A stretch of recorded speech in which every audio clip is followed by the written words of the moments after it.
शांति। सुनते हैं आज शिव बाबा की मधुर मुरली 20 मार्च 2025। मीठे बाबा कहते हैं, मीठे बच्चे, इस पुरानी दुनिया में अलपकाल क्षणभंगुर सुख है, यह साथ नहीं चल सकता। साथ में अविनाशी ज्ञान रतन चलते हैं, इसलिए अविनाशी कमाई जमा करो। तो आज हम देखते हैं दुनिया का मनुष्य पैसे कमाने के लिए भाग रहे हैं और दुनियावी सुखों के पीछे भागते हैं। आज हमें इंद्रियों का सुख भासता है, कुछ खाकर, पहनकर, देखकर, घूमकर। तो ये सारे सुख कैसे हैं? अल्पकाल क्षणभंगुर, थोड़े ही समय के लिए, लेकिन फिर आत्मा उदासी में, चिंता में, परेशानी में चली जाती है।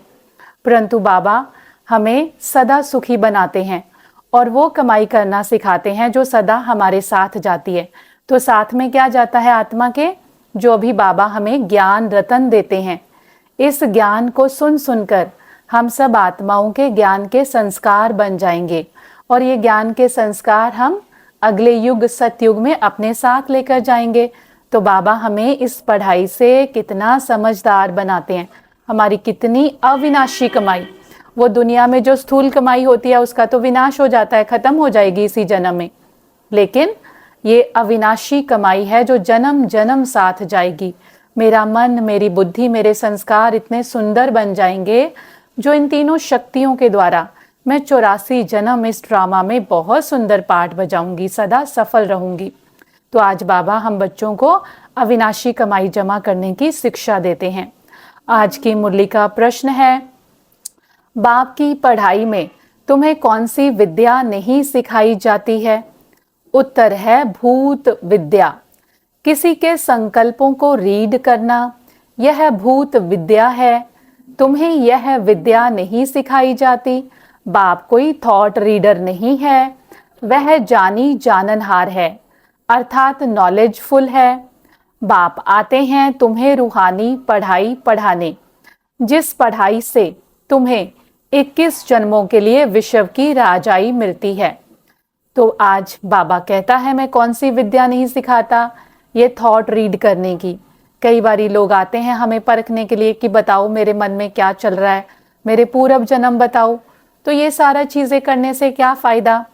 बाप परमात्मा पिता कहते हैं, बच्चे मैं तो जानी जाननहार हूं, मैं तो आपके 84 जन्मों की कुंडली को जानता हूं क्योंकि नॉलेजफुल हूं।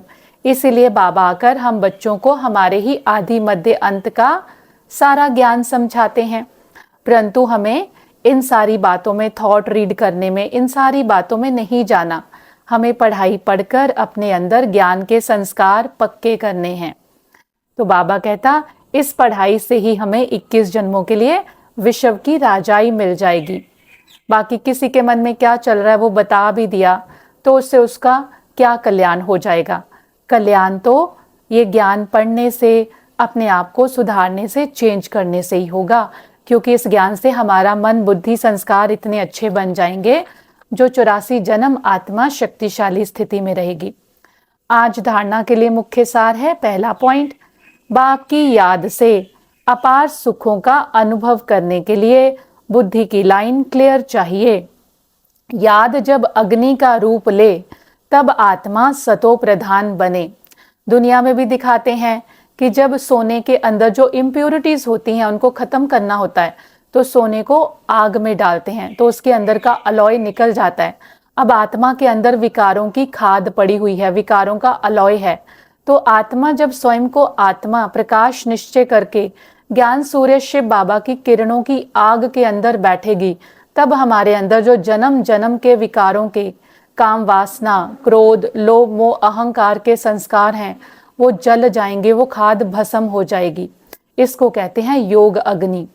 दूसरा पॉइंट है, बाप कोड़ियों के बदले रतन देते हैं, ऐसे भोलानाथ बाप से अपनी झोली भरनी है। शांत में रहने की पढ़ाई पढ़ सदगति को प्राप्त करना है। तो शिव बाबा को भोलानाथ कहते हैं क्योंकि हम बाबा को क्या देते हैं? कोड़ियां। हमारे पास है ही क्या? कमजोर मन, पुराना बीमार तन, इनकम टैक्स से बचाया हुआ काला धन। तो ये कोड़ियां देते हैं और उसके बदले हम क्या लेते हैं? हम पूरे विश्व की बादशाही, आत्मा अपना स्व का राज्य, स्वराज्य लेती है, स्वतंत्रता लेती है। जब आत्मा शिव बाबा को याद करती है तो हम स्वराज्य अधिकारी, स्व विश्व राज्य अधिकारी बन जाते हैं। आज की वाणी का वरदान है, माया के बंधनों से सदा निर्विघ्न रहने वाले योग युक्त बंधन मुक्त भव। विश्लेषण है, बंधन मुक्त की निशानी है सदा योग युक्त। अगर मेरे मन बुद्धि किसी के साथ बंधे नहीं है, कोई खिंचाव नहीं है बुद्धि को, तो वो बुद्धि कहाँ उड़कर जाएगी? परमात्मा बाप के पास। तो जो बंधन मुक्त है उसकी निशानी वो सदा योग युक्त है। योग युक्त बच्चे जिम्मेवारियों के बंधन व माया के बंधन से मुक्त होंगे। मन का भी बंधन ना हो। लौकिक जिम्मेवारी तो खेल है, इसीलिए डायरेक्शन प्रमाण, खेल की रीति से हंसकर खेलो तो कभी छोटी छोटी बातों में थकेंगे नहीं। अगर बंधन समझते हो तो तंग होते हो, क्या क्यों का प्रश्न उठता है, लेकिन जिम्मेवार बाप है, आप निमित्त हो। इस स्मृति से बंधन मुक्त बनो तो योग युक्त बन जाएंगे। अब बाबा मुरली में बंधन मुक्त बनने की युक्ति बताते हैं। वो युक्ति क्या है? खुद को क्या समझो? ट्रस्टी। मैं ट्रस्टी हूं, निमित्त हूं। रिस्पॉन्सिबिलिटी किसकी है? परमात्मा बाप की है। किसी भी चीज की जिम्मेवारी को खेल समझो। अगर खेल समझेंगे तो हंसी आएगी, अदरवाइज छोटी छोटी बातों में आत्मा थककर परेशान हो जाएगी। ये ऐसे क्यों करता है, ये क्या क्यों के प्रश्नों के जंगल में उलझे रहेंगे और बोझ वाले बनेंगे। इसीलिए सारी जिम्मेवारियां परमात्मा बाप के हवाले, और मैं सिर्फ उसका इंस्ट्रूमेंट हूँ। इंस्ट्रूमेंट भाव लेकर कार्य करेंगे तो सदा हल्के बंधन मुक्त योग युक्त रहेंगे। मन बुद्धि को कोई भी बात खींचेगी नहीं, परेशान नहीं करेगी। आज की मुरली का स्लोगन, करण करावन हार की स्मृति से भान और अभिमान को समाप्त करो। करण करावनहार कौन? परमात्मा बाप मुझ करणहार आत्मा के द्वारा करवा रहा है। तो इसी से कोई भी देह का भान, अभिमान, ये सब खत्म हो जाएगा। आज का अव्यक्त इशारा है, अपवित्रता सिर्फ किसी को दुख देना या पाप कर्म करना नहीं है, लेकिन स्वयं में सत्यता, स्वच्छता विधि पूर्वक अगर अनुभव करते हो तो पवित्र हो। जैसे कहावत है, सत्य की नाव डूबती नहीं है लेकिन डगमग होती है, तो विश्वास की नाव सत्यता है, ऑनेस्टी है, जो डगमग होगी लेकिन डूबेगी नहीं।